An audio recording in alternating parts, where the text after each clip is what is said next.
Assalamualaikum warahmatullahi wabarakatuh.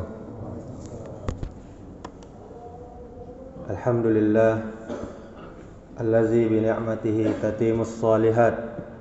Asyhadu an la ilaha illallah wahdahu la syarikalah wa asyhadu anna Muhammadan abduhu wa rasuluh.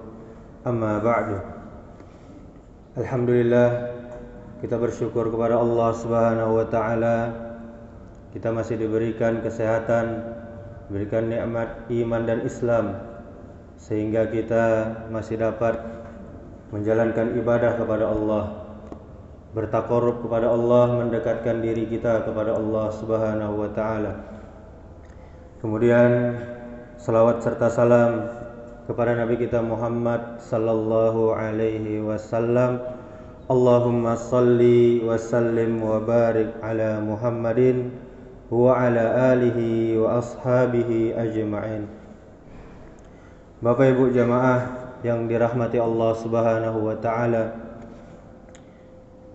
sadar atau tidak, dalam beberapa hal justru orang-orang yang terdekat di dalam hidup kita, bahkan orang-orang yang kita cintai, dapat menjadi cobaan terbesar dalam hidup kita jika kita tidak pandai dalam menyikapinya. Yang perlu kita ingat bahwa seseorang atau kita semuanya akan mendapatkan ujian sebanding dengan kualitas iman kita.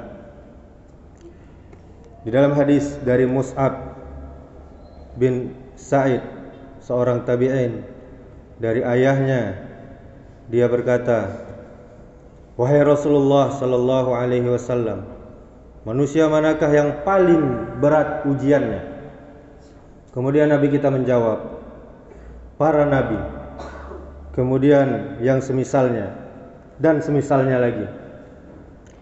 Seseorang akan diuji sesuai dengan kondisi agamanya. Apabila agamanya begitu kuat, begitu kokoh, maka semakin berat pula ujian untuknya.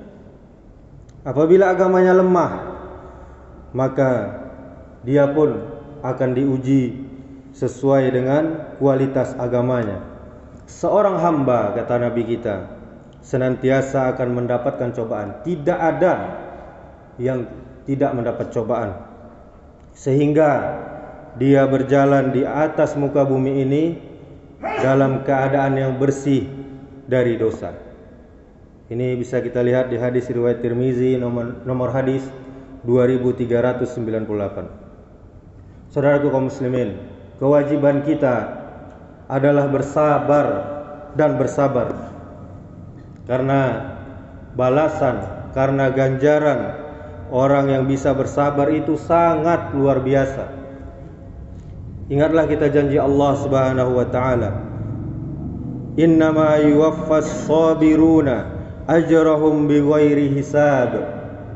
Kata Allah, sesungguhnya orang-orang yang bersabar, ganjaran bagi mereka adalah tanpa hisab, yaitu tak terhingga, tak terhitung. Ini bisa kita lihat di surah Az-Zumar ayat 10. Saudaraku kaum muslimin, ganjarannya bagi orang yang sabar itu tidak bisa ditakar, itu tidak bisa ditimbang. Balasan bagi orang yang bersabar, pahala bagi mereka tidak bisa dihitung sama sekali. Akan tetapi dia akan diberi tambahan dari itu. Maksudnya adalah pahala mereka tidak bisa dihitung, tak terhingga. Dan balasan bagi orang yang bersabar adalah surga. Ini bisa kita lihat di dalam tafsir Al-Quran Al-Azim Ibnu Katsir, juz 7 halaman 89. Saudaraku, kita bisa saja diuji dengan anak kita. Kita bisa saja diuji dengan istri kita, pasangan hidup kita. Kita bisa saja diuji dengan orang tua kita atau orang-orang terdekat kita yang lainnya. Ujian itulah yang akan menambahkan pahala kita dan insya Allah menaikkan derajat kita serta menjadi penggugur dosa jika kita hadapi dengan sabar, dengan mengharap ridha Allah Subhanahu wa taala. Semoga yang sedang diuji dengan orang-orang terdekatnya bisa dia banyak-banyak bersabar, dan semoga balasan yang diberi Allah Subhanahu wa taala bisa menjadi pelipur lara, penguat keimanan, serta menambah semangat untuk tetap bersabar. Yakinlah di balik kesabaran saudaraku, pasti ada hikmahnya. Yakinlah hidup memang penuh rintangan, kesedihan, dan penderitaan. Tanpa semuanya itu, kita tak akan pernah merasakan kebahagiaan yang sesungguhnya. Sahabat Nabi Ali bin Abi Thalib radhiyallahu anhu pernah berkata, kesabaran itu ada dua macam, yaitu sabar atas sesuatu yang tidak kau inginkan dan sabar menahan diri dari sesuatu yang tidak kau inginkan. Sabar itu tidak ada batasnya saudaraku sekalian. Kalau ada batasnya berarti belum bersabar. Sabar itu adalah ilmu tingkat tinggi. Belajarnya setiap hari, latihannya setiap saat, ujiannya sering mendadak, tiba-tiba, sekolahnya seumur hidup. Dan teruslah kita berbuat kebaikan, karena berbuat kebaikan itu tidak memerlukan biaya. Kita tidak akan pernah menyesal jika kita bersikap baik. Dunia ini, saudaraku sekalian, itu dipenuhi dengan orang-orang yang baik. Jika kita tidak menemukannya, maka jadilah kita salah satunya. Ada kekuatan yang jauh lebih besar dalam bersikap baik daripada kita melawan kejahatan dengan kemarahan. Bersikap baik kepada seseorang yang tidak kita sukai itu bukan berarti munafik, bukan berarti palsu. Itu berarti kita cukup dewasa.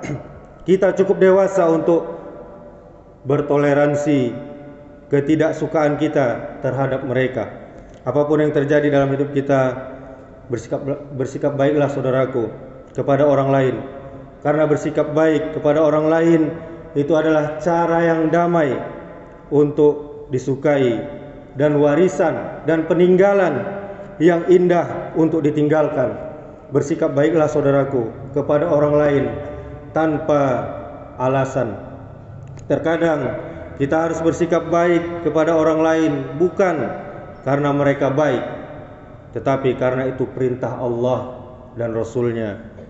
Bersikap baiklah saudaraku kepada orang lain, bahkan jika hati kita sedang hancur, terus kita berbuat baik, karena tidak perlu kita membalas kejahatan dengan kejahatan. Kebaikan pasti mengalahkan segalanya. Orang baik adalah magnet untuk semua hal yang baik di dalam hidup. 3 hal yang penting, yang sangat penting dalam kehidupan manusia. Yang pertama adalah bersikap baik. Yang kedua adalah terus bersikap baik. Yang ketiga adalah selalu bersikap baik, jangan pernah berhenti. Semoga kita tergolong menjadi hamba-hamba Allah yang selalu bersabar dan selalu berbuat kebaikan. Amin, Allahumma amin. Subhanakallahumma wa bihamdika asyhadu an la ilaha illa anta astaghfiruka wa atubu ilaik. Wassalamualaikum warahmatullahi wabarakatuh.